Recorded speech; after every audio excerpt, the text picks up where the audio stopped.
Sua igreja, oremos pelo servo do Senhor. Senhor Deus e Pai, estamos neste momento, meu Pai, pedindo ao Senhor para que o Senhor mais uma vez venha usar o teu filho, meu Deus, profundamente para falar aquilo que o Senhor quer transmitir para a tua noiva.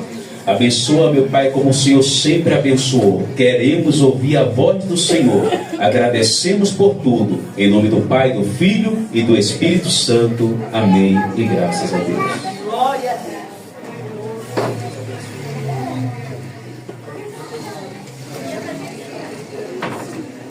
Minha igreja, graça e paz. Amém. Noite de alegria, noite de muita honra para mim estar participando deste momento importante do ministério. São 13 anos, né? Uma caminhada, de uma jornada com o Senhor. Foram 13, serão mais 13, mais 13, mais 13. Que o ministério continue sendo uma extensão dos céus na terra. Continue frutificando, continue avançando, zelando pela palavra de Deus, pela sã doutrina. Que Deus abençoe o pastor grandemente. Deus abençoe a cada obreiro desta casa que tem cooperado para que essa obra avance. Cada família, a cada irmão que aqui está essa noite. Deus abençoe a pastora. Eu agradeço do fundo do meu coração pela oportunidade.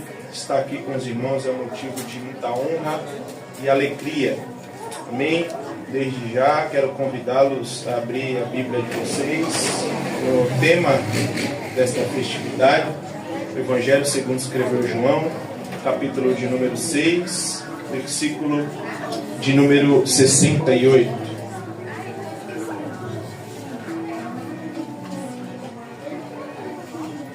João 6, versículo de número 68. Diz assim a santa palavra de Deus. Respondeu-lhe, pois, Simão Pedro: Senhor, para quem iremos nós? Tu tens as palavras de vida eterna. Senta glorificando esta palavra em nome de Jesus. Aleluia. Glória a Deus. Antes de entrar na palavra, eu gostaria de fazer uma breve introdução. Nós sabemos que os evangelhos, Mateus, Marcos, Lucas e João, foram escritos com um propósito. Foram escritos no intuito de alcançar algumas pessoas. Então houve um propósito de cada evangelista para qual público alcançar suas mensagens. O Evangelho segundo escreveu Mateus ou Levi, publicano, cobrador de impostos, discípulo de Jesus. Ele vai direcionar a sua escrita, ele vai direcionar o seu evangelho aos judeus. E ele vai dizer que Jesus é o rei de Israel, que Jesus é o Messias prometido pelos profetas do Antigo Testamento. Então Mateus vai dizer que Jesus é rei. Marcos, ou João Marcos, companheiro do apóstolo Pedro em algumas viagens, ele vai direcionar o seu evangelho para os romanos. E ele vai dizer que Jesus, ele é o servo de Deus, que veio para servir e não para ser servido. Mas ele é um servo maior do que César, porque esse servo, ele faz milagres. Ele é um servo que ele faz milagres e é o Filho de Deus. Lucas, o médico amado, companheiro do apóstolo Paulo em algumas de suas viagens. Lucas vai direcionar o seu evangelho para os gregos. E ele vai dizer assim, que Jesus foi um homem perfeito, de que Jesus foi o homem mais perfeito que pisou nesta terra, um caráter, uma postura inabalável. Já o João, discípulo amado de Jesus, ele não vai escrever para gregos, nem para romanos e nem para judeus. Ele vai escrever de forma universal. Ele vai escrever uma carta geral. E nesta carta o intuito de João é defender a divindade de Cristo. João vai dizer que Jesus é Deus, que Jesus é o Senhor. Fato é que em Apocalipse, capítulo de número 1, a partir do versículo 10, João está exilado em uma ilha chamada por nome Patmos. E a partir do versículo de número 10, o João ouve uma voz, e essa voz dizia assim: eu sou Alfa, eu sou Ômega, o princípio e o fim. O João vai olhar para trás para ver quem está falando, porque ele vai dizer: era uma voz como o som de uma trombeta. Quando João olha para trás, no meio dos castiçais, lá estava ele, o Jesus em sua forma divina, o Jesus glorioso. Então João começa a descrevê-lo. As suas vestes eram longas até os pés, no seu peito um cinturão como de ouro, o seu cabelo era brancos como a lã, tão brancos como a neve, os seus olhos ardiam como chamas de fogo, os seus pés como de latão reluzente, a sua voz como um som de muitas águas, da sua boca saiu uma espada afiada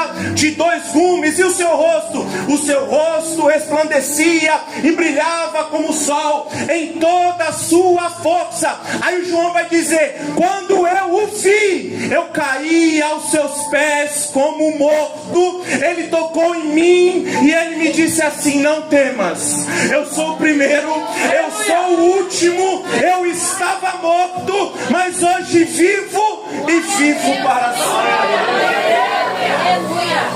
É o João se deparando com o Cristo divino, com o Cristo que é Deus. Fato é que nos seus evangelhos, João, capítulo de número 1, versículo também de número 1, ele vai dizer: Jesus é o verbo de Deus. Jesus é a palavra encarnada de Deus. Jesus é a palavra que traz vida. Jesus é a palavra que traz transformação.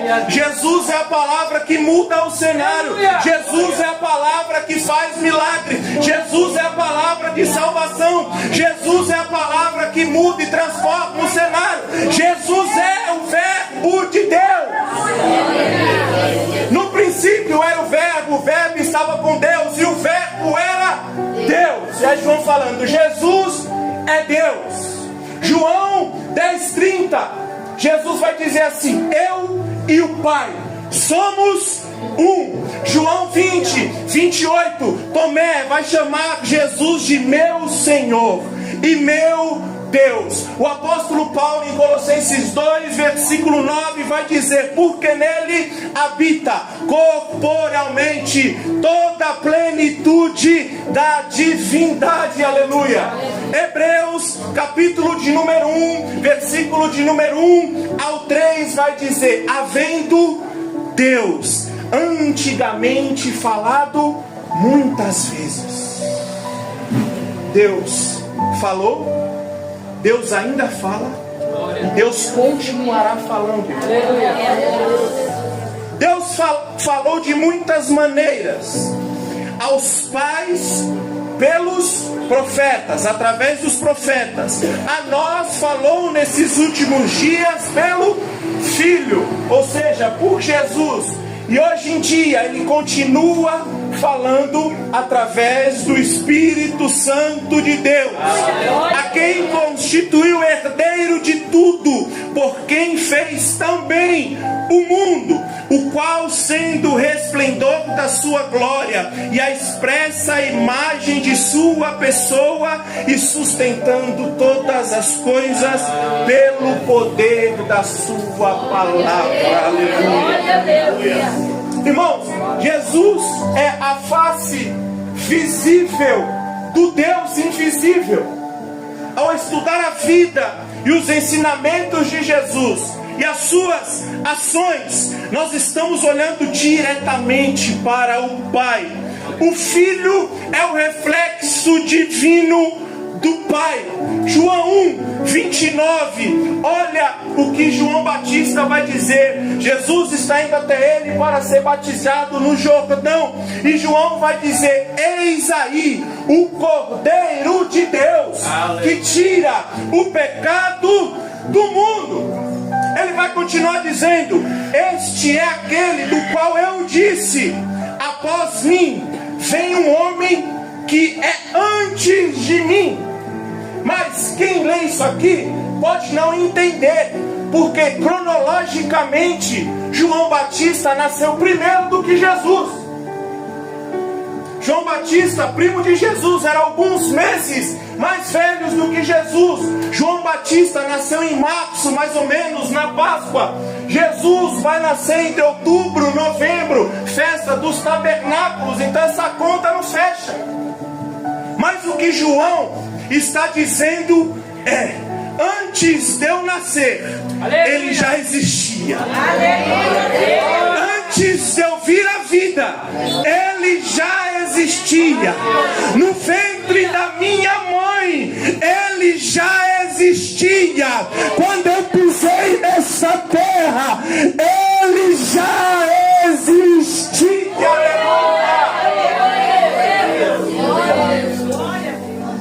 É João dizendo: ele é eterno.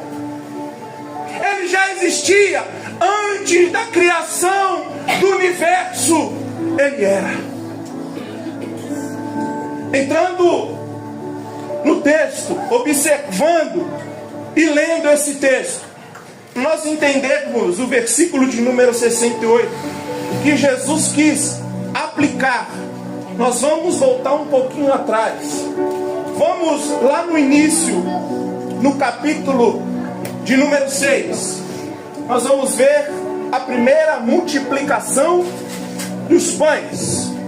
Um milagre interessante, um dos milagres mais grandiosos que Jesus operou. Mas tem um porém. No versículo de número 2, João vai dizer que a grande multidão o seguia porque via os sinais. A multidão só está ali porque via os sinais que ele fazia. A multidão estava ali porque só via os milagres que ele fazia. A multidão só estava ali o apertando, trocando em miúdos aqui, por interesse, irmão. Aleluia. A multidão só o seguia pelos sinais. O que sinais são esses? Sinais de que o reino havia chegado. Sinais de que ele tinha poder no céu e também tinha poder na terra. Então era preciso Jesus manifestar alguns desses sinais para que as pessoas vissem e acreditassem que ele era o Messias prometido. Só que a visão do povo não está no Jesus que salva. Aleluia. Não está no Jesus do arrependimento. Não está no Jesus que busca uma mudança de caráter. Não, irmão. A ótica do mundo às vezes me parece que só está naquilo que Jesus pode fazer. E segue o texto. Jesus está ensinando. A Bíblia vai dizer que ele senta com seus discípulos. Como de costume, ele sempre fazia isso. Então vai chegar a multidão. E era muita gente. Só de homens era 5.000. Mulheres e crianças não foram contabilizados. Jesus misericordioso, seus discípulos preocupados. A multidão está aqui. O que a gente vai fazer? Alimentar tudo isso de gente. 200 moedas ou 200 de dinheiro não vai ser capaz de comprar pão para todo mundo. O que nós vamos fazer? Pergunta Jesus para Felipe, já sabendo o que ele ia fazer. Só que aí tem um menino, um moço, um jovem, com 5 pães, 2 peixinhos. Jesus, nós achamos esse menino, tem 5 pães e 2 peixes. Irmão, até hoje os matemáticos tentam explicar esse milagre e não conseguem. Porque a matemática do céu é diferente dessa matemática que a gente está acostumado.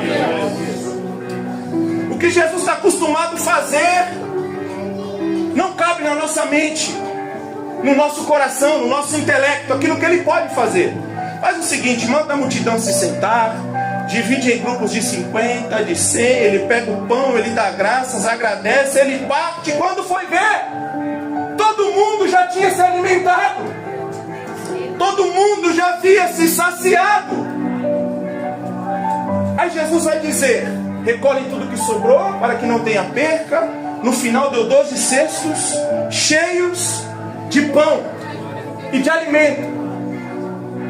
Esse é o Jesus misericordioso. Mas a ótica da multidão só fica neste milagre, naquilo que ele pode oferecer.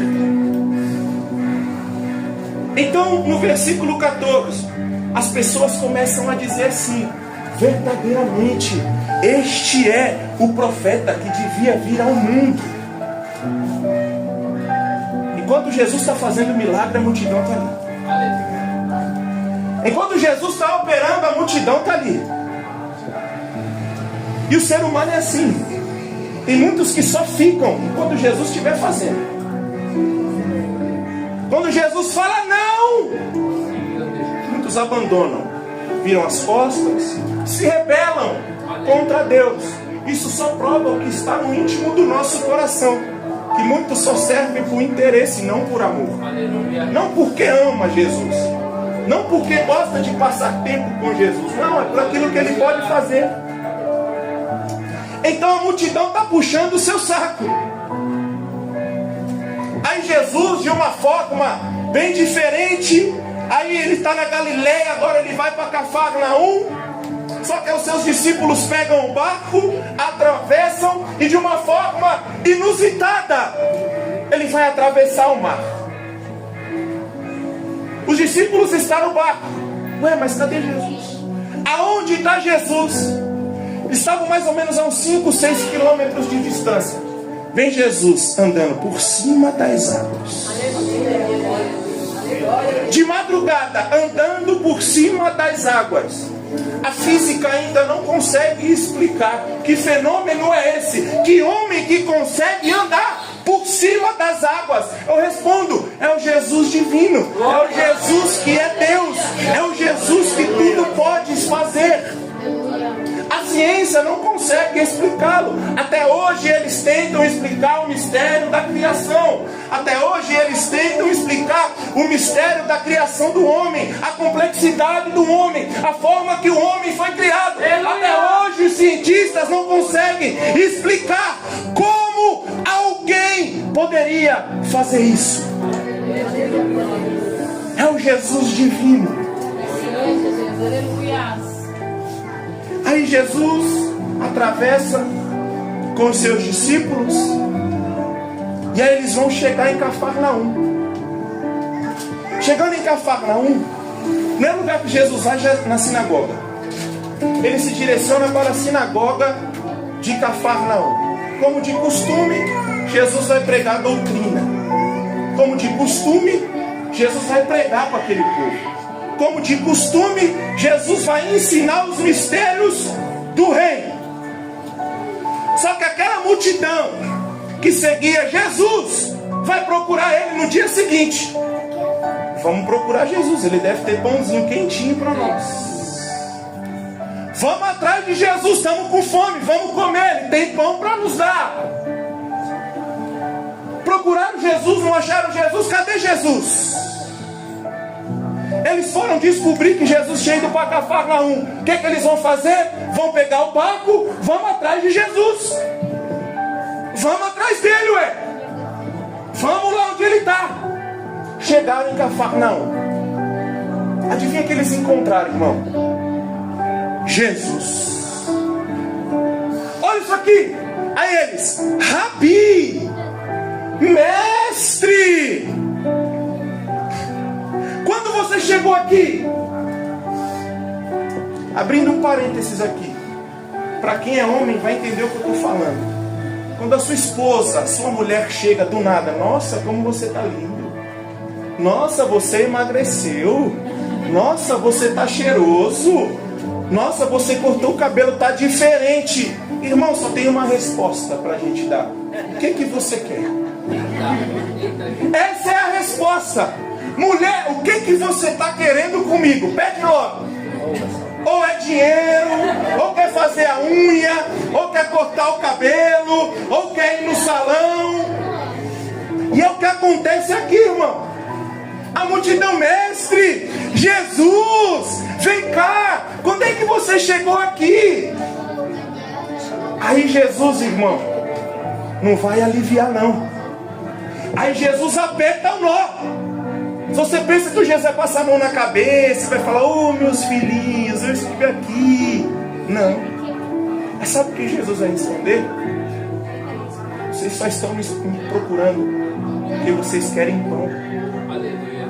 Vocês só estão atrás de mim porque vocês querem o milagre que eu posso fazer. Aleluia. É por isso que vocês estão aqui.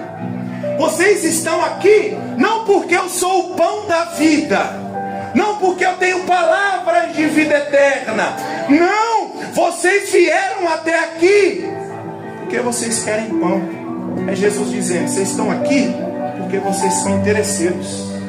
Aleluia. Vocês não me querem de verdade. Vocês são interesseiros. Esse aqui é o Jesus do amor, porque estão pintando Jesus por aí, o Jesus do amor. Esse é o Jesus do amor, irmão. E aí eles vão ficar indignados com a resposta de Jesus, porque eles não esperavam que Jesus responderia dessa forma ríspida e direta. Jesus, ele não muda a mensagem. A verdade é uma só. Ele permanece um só.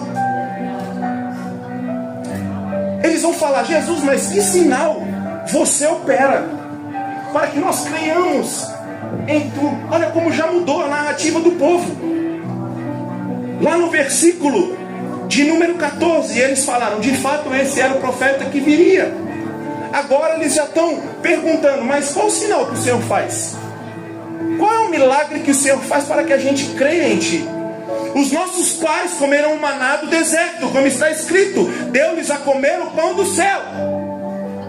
Olha a resposta de Jesus, irmão. Na verdade, porque é verdade. Por isso que ele fala 2 vezes verdade. Eu digo a vocês, Moisés não vos deu o pão do céu, mas meu Pai vos dá o verdadeiro pão do céu. O verdadeiro pão do céu é o meu Pai que providencia. Aleluia! Glória a Deus, aleluia. Eu sou o verdadeiro pão do céu, porque o pão de Deus é aquele que desce do céu e dá vida ao mundo. Aleluia. Aleluia. E Jesus continua dizendo, Jesus não muda o sermão, Jesus não muda a proposta do discurso, Jesus continua dizendo, eu sou o pão da vida. A ótica de vocês estão no milagre, no material, mas eu estou preocupado com o espiritual, a condição espiritual de vocês. Eu sou o pão da vida. No versículo de número 38 ao de número 40, Jesus vai dizer, porque eu desci do céu, não para fazer a minha vontade, mas a vontade daquele que me enviou. Aleluia! E a vontade do meu Pai, qual que é? que me enviou é esta: que nenhum de todos aqueles que me deu eu perca, mas que eu o ressuscite no último dia. Aleluia, glória. Porque a vontade do meu Pai, daquele que me enviou, é esta: que todo aquele que vê o Filho e crê nele tenha vida eterna, e eu ressuscitarei no último dia. Então a vontade de Deus, primariamente falando, não é te dar riqueza, irmão. Nossa geração precisa acordar e mudar esse pensamento doentio de que Jesus veio a esta terra para nos dar coisas. Porque tem pessoas que só lutam pelo lixo da terra, só luta pelo materialismo, só busca se tiver, só serve quando tem, só dá glória quando Deus faz, só levanta a mão para o alto enquanto Deus estiver manifestando. Mas o texto vai dizer: essa não é a vontade do meu Pai. A vontade do meu Pai é salvar. A vontade do meu Pai é libertar. Aleluia. Glória. A vontade do meu Pai primariamente é salvação. Não é te dar coisas, te encher de coisas. Não, irmão. Foi para salvar. E Jesus não muda o sermão. Grave isso na sua cabeça. Grava bem isso. Jesus não muda o discurso para agradar ninguém. Na verdade vos digo que aquele que crê em mim tem vida eterna. Jesus de novo vai dizer: eu sou o pão da vida. Vossos pais ou antepassados de vocês comeram o maná do deserto, mas eles morreram. O maná até era bom, mas eu sou melhor. O maná foi passageiro, mas eu sou eterno. Eu permaneço para sempre. Eles se saciaram com o maná, mas o alimento que eu tenho é eterno, dura a vida inteira. Jesus vai dizer, versículo 50: este é o pão que desce do céu, para o que dele comer não morra. De novo Jesus vai dizer: eu sou o pão vivo que desce do céu. Se alguém comer deste pão, viverá para sempre. Mas que pão é esse? O pão que eu der é a minha carne, que eu darei pela vida do mundo. Aí dos 52 aos 58 vai ter uma discussão. Eles começam a discutir: que sermão que é esse que esse homem está pregando? Como assim? Quem come a minha carne e bebe meu sangue tem vida eterna, eu ressuscitarei no último dia. Que conversa é essa de Jesus? Comer a carne é canibalismo, tomar sangue, a gente nem vampiro é. Que conversa é essa de Jesus? Esse homem está maluco. Estava difícil ouvir o sermão de Jesus aquela noite, irmão. O culto estava cheio, o culto estava lotado, abarrofado. Só que aí eles começam a não aceitar a mensagem. Endureceram o coração da mensagem. Jesus vai dizer no 58: este é o pão que desceu do céu, não como o pai de vocês comeram. Quem comer desse pão viverá para sempre. Jesus está em Cafarnaum. Jesus está no culto, pregando o evangelho do reino, ensinando a sã doutrina. Mas ele não muda o sermão. O sermão continua o mesmo. E há muitos que mudam o sermão hoje em dia para ter agenda e conquistar o público, pastor.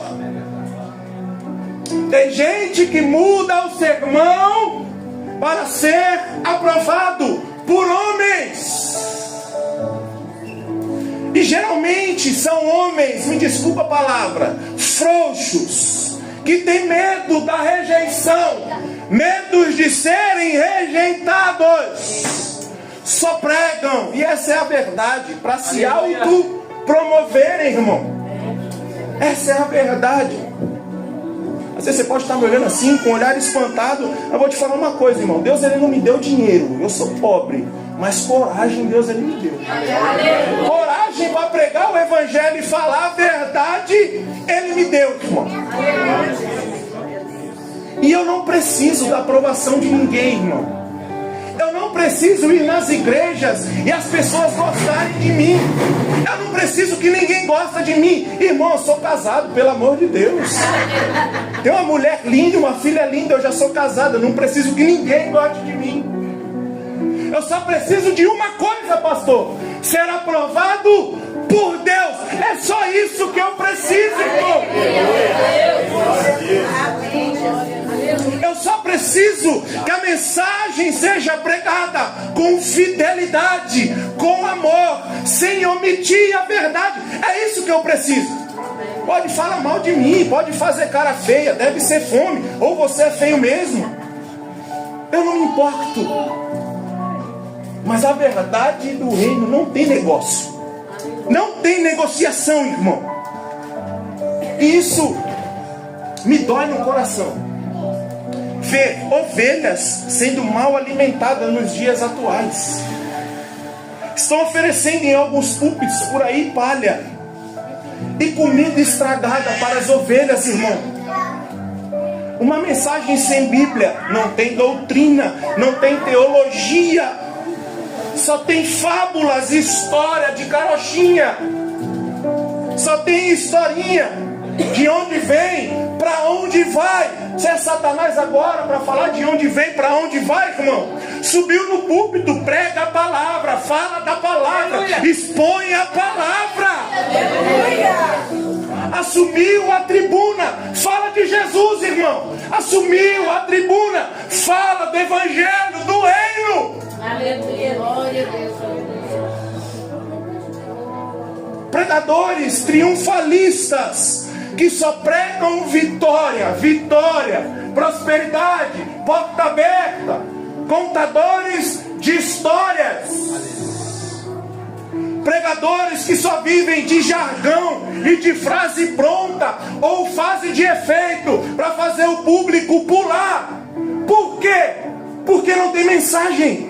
Aleluia. Não tem conteúdo, não tem Bíblia, não tem doutrina, não tem temor a Deus.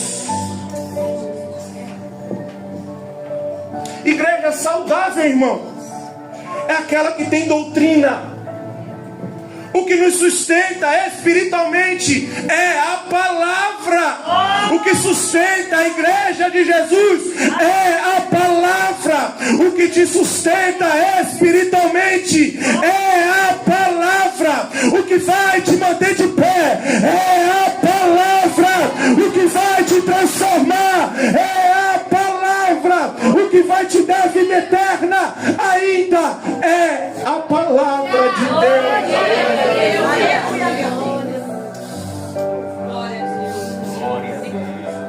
Ainda é a palavra, irmãos.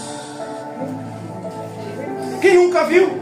Adora que Deus dá, adora que Deus faz, adora que Deus vai fazer o reboliço, glorifica que Ele dá a chave. Quem nunca ouviu isso por aí, irmão? Grande Deus, aleluia. Mas eu tenho uma notícia para te dar essa noite: o Deus da chave não veio, tá?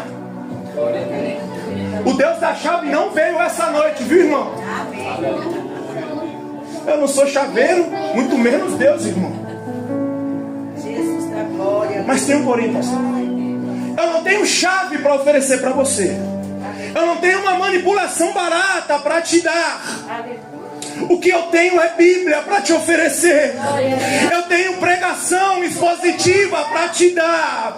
Eu tenho palavra de Deus. Eu tenho pão que desceu do céu. Eu tenho palavras de vida eterna para te oferecer. Aleluia. Esse evangelho da barganha que tem surgido por aí é diabólico e demoníaco, irmão. Adora que Deus faz, glorifica que Deus abre. Isso não é doutrina de Jesus, irmão. Isso não é doutrina bíblica. Isso é doutrina de Satanás. Quando leva Jesus lá no topo, se você se ajoelhar e me adorar, eu te dou tudo. Isso é doutrina de Satanás, irmão. Quem prega esse tipo de sermão e de mensagem está compactuando com o reino das trevas. Sabe qual que é a mensagem de Jesus Cristo? Ele fazendo ou não, Ele é Deus. Ele manifestando ou não, Ele é Deus. Ele abrindo a porta ou não, Ele é Deus. Se Ele te der o que você pede, Ele é Deus. Se Ele não te der, Ele continua sendo Deus. Se Ele curar você, Ele é Deus. Se Ele não curar, Ele vai continuar sendo Deus. Nada muda, irmão.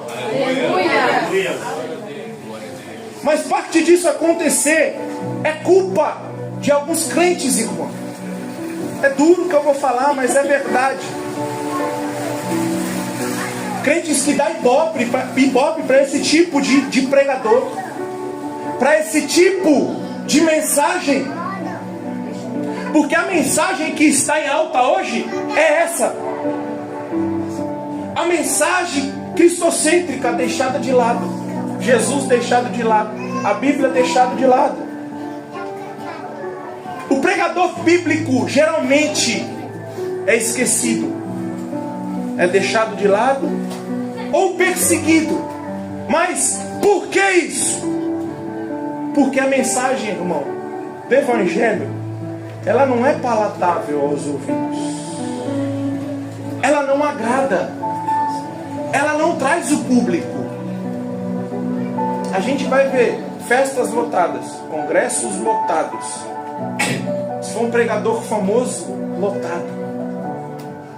Vigílias lotadas. Culto de doutrina, vazio. Cultos de ensino, vazio. Aí nós, eu vou me colocar também, caímos na contradição e queremos fazer campanha da libertação. Está fechando, irmão. Você quer uma campanha de libertação? Você quer campanha de libertação melhor que o culto de doutrina? João 8,32, irmão. Conhecereis a verdade e a verdade vos libertará. É simples, irmão. Aonde a verdade do Evangelho entrar, ela vai libertar, irmão. É simples.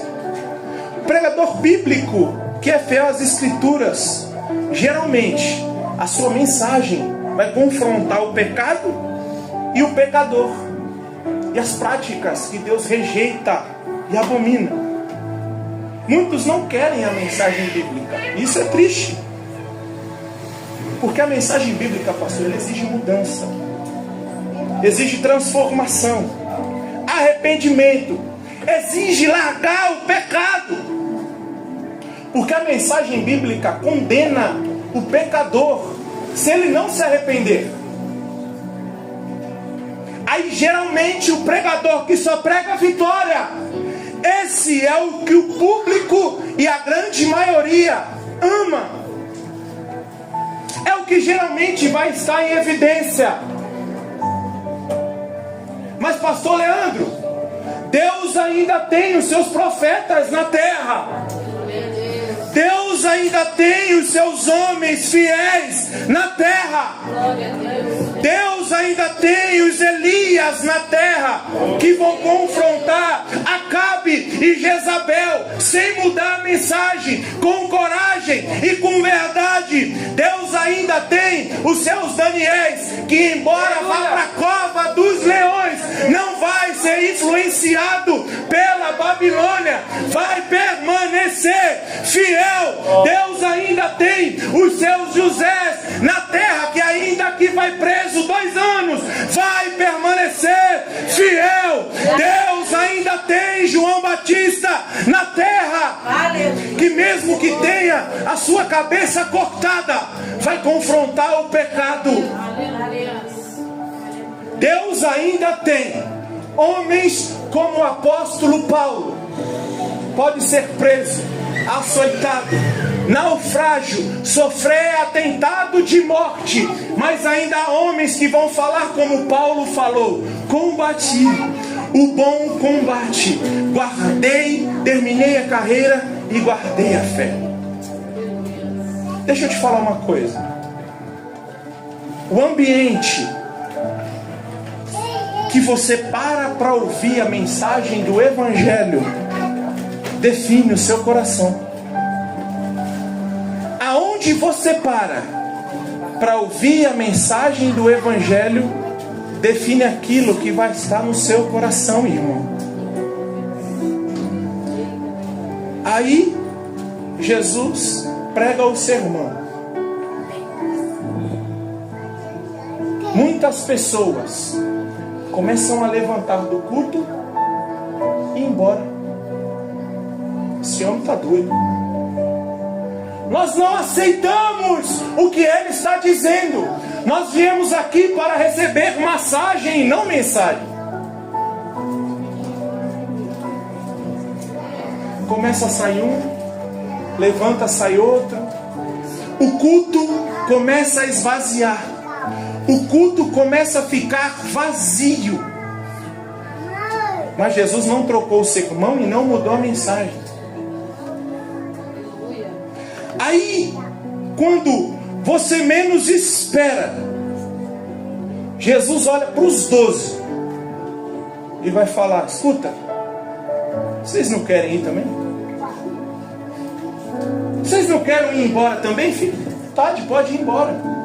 Isso aqui, irmão, é uma aplicação para o crente que acha ou pensa que Jesus precisa de nós para que algo aconteça na terra, irmão.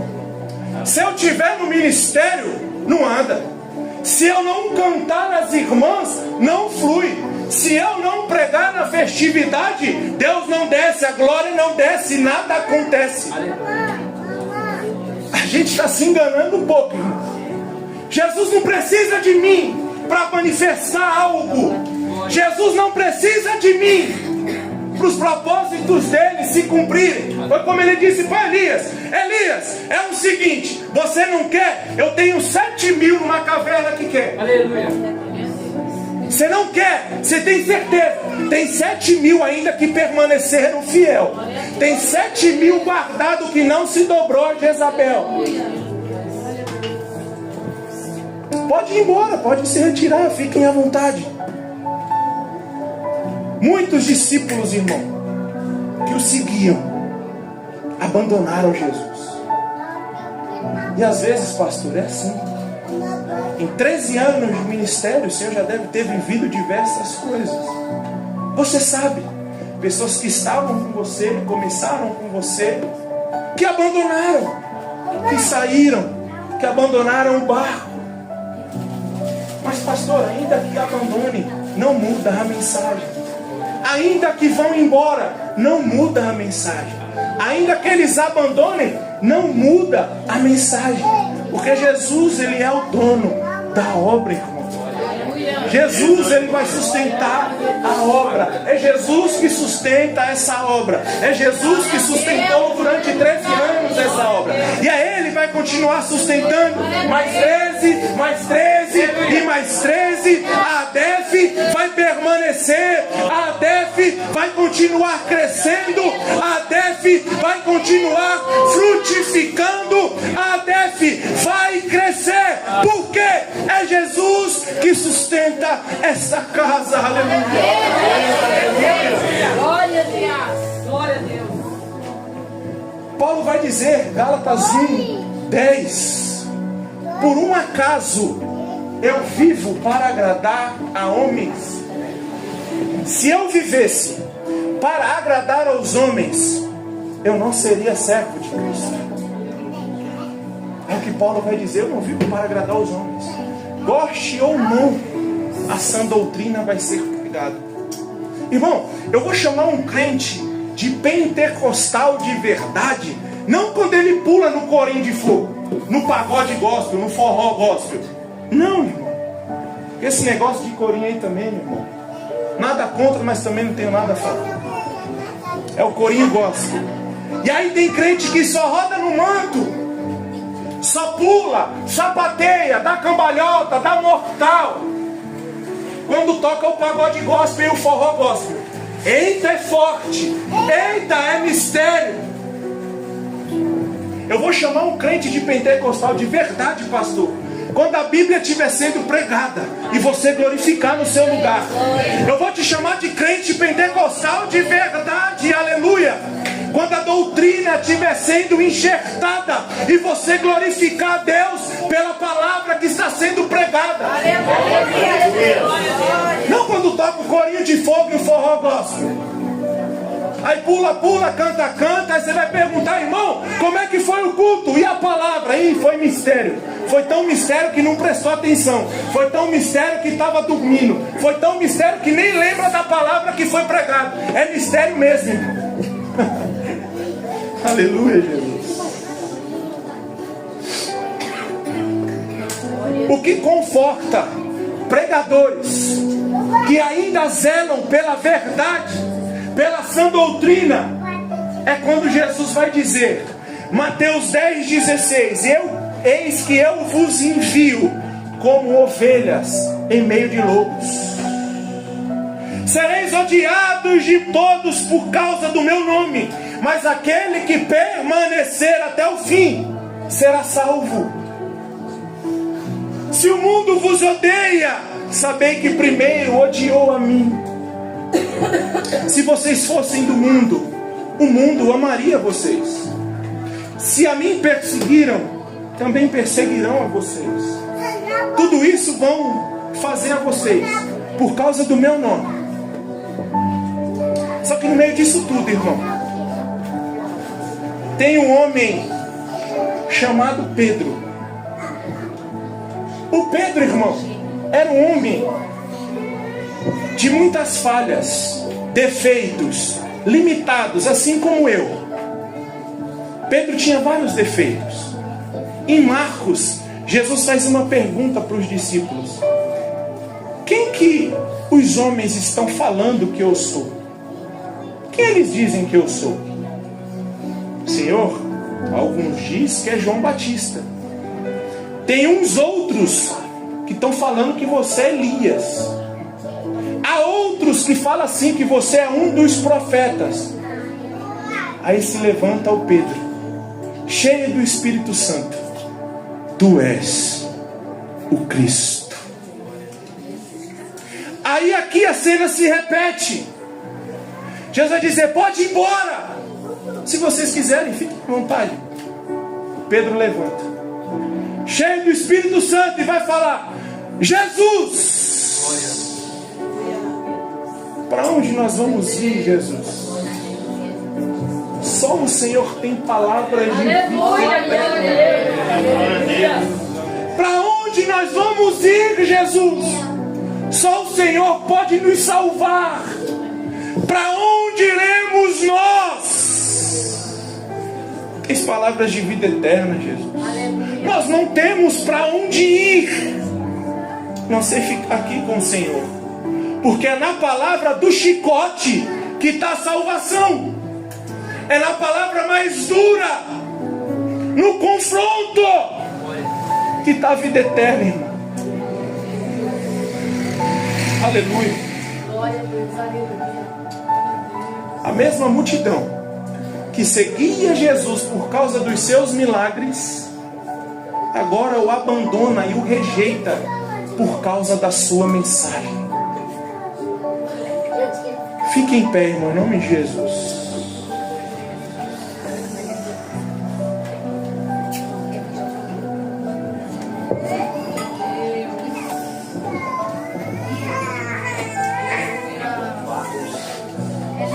Feche os seus olhos, em nome de Jesus.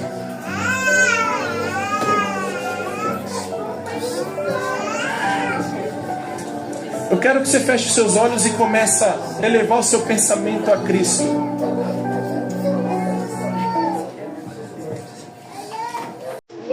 A convido vocês a adorar a Jesus Cristo neste momento. Abrir o seu coração para Jesus Cristo, porque só Ele tem palavras de vida eterna nessa noite para a sua vida, para a sua família, para a sua causa.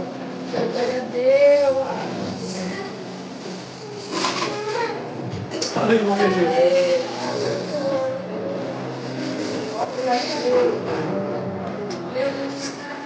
Só Ele tem palavras de vida eterna. Só Ele tem palavras de salvação, irmão.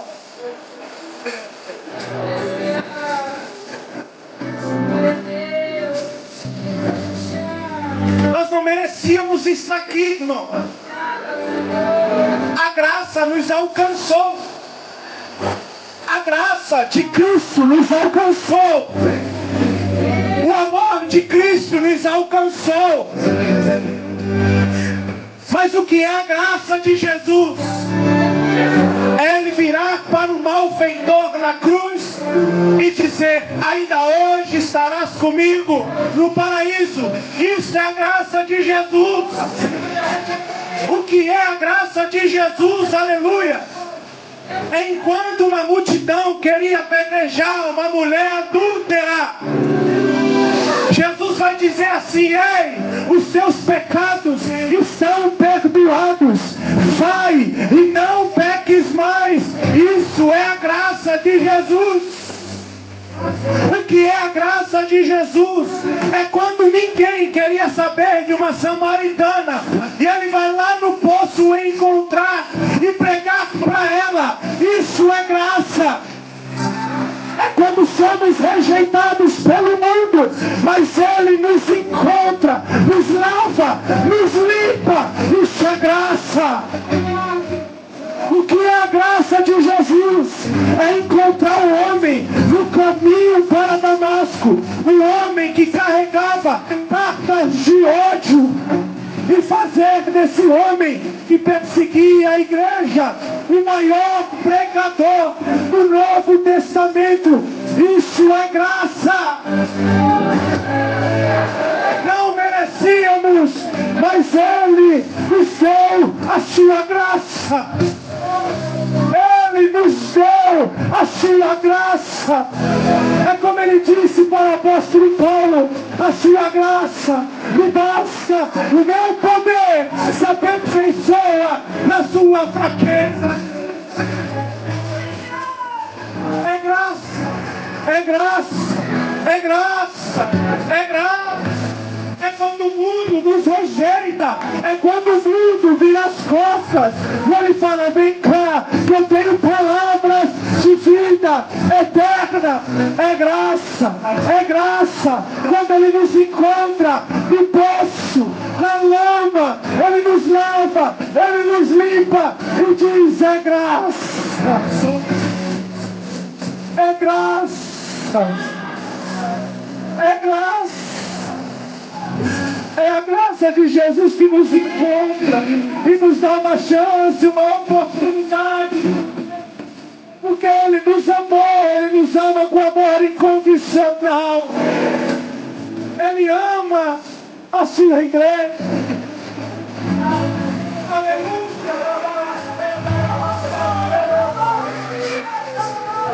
Olha a basura.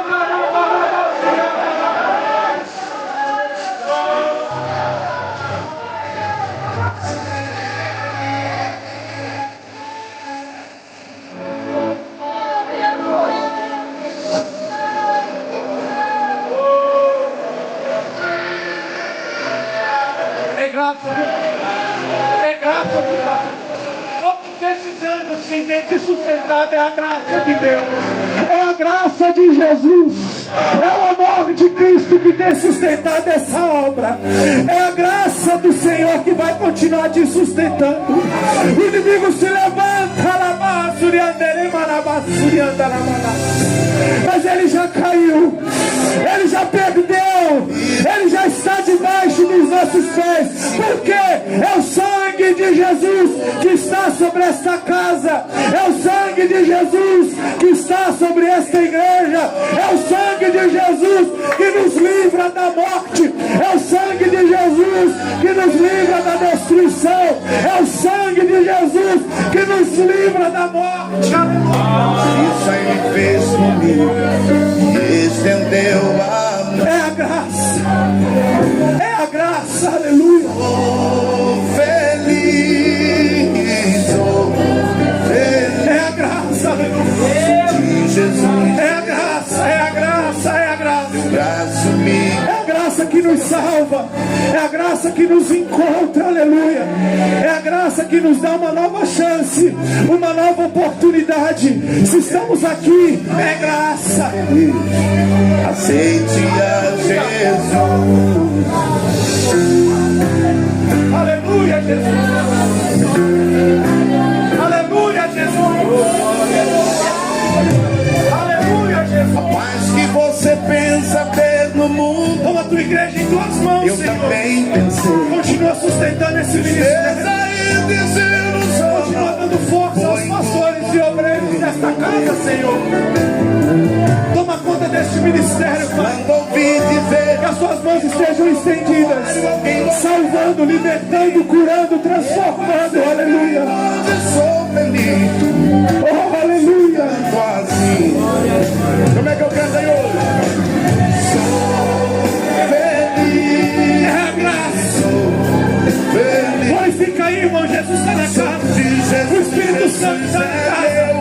Deus está na casa. Jesus está na casa. Aleluia. O laço da morte está sendo destruído. Obras, armadilhas demoníacas estão sendo desfeitas nesta noite. A morte está sendo destronada. Aleluia. A desce continuará avançando. Continuará avançando. A desce continuará avançando.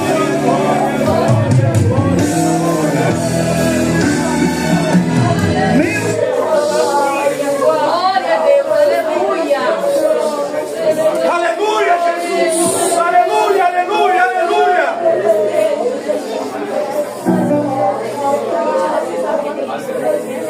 Aleluia, Jesus. Aleluia.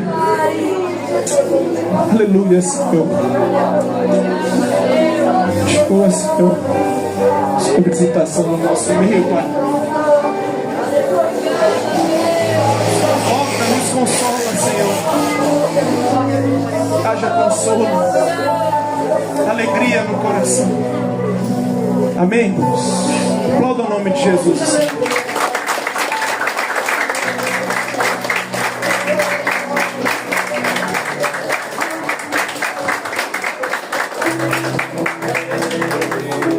Permaneça fiel ao Senhor. Pastor, esse ministério continuará avançando. Haverá levantes, vai ter lutas, vai ter guerras, batalhas travadas. Mas a palavra nos diz que nós somos mais do que vencedores em Cristo Jesus. Que Deus assim nos abençoe e agradeça a oportunidade em nome de Jesus.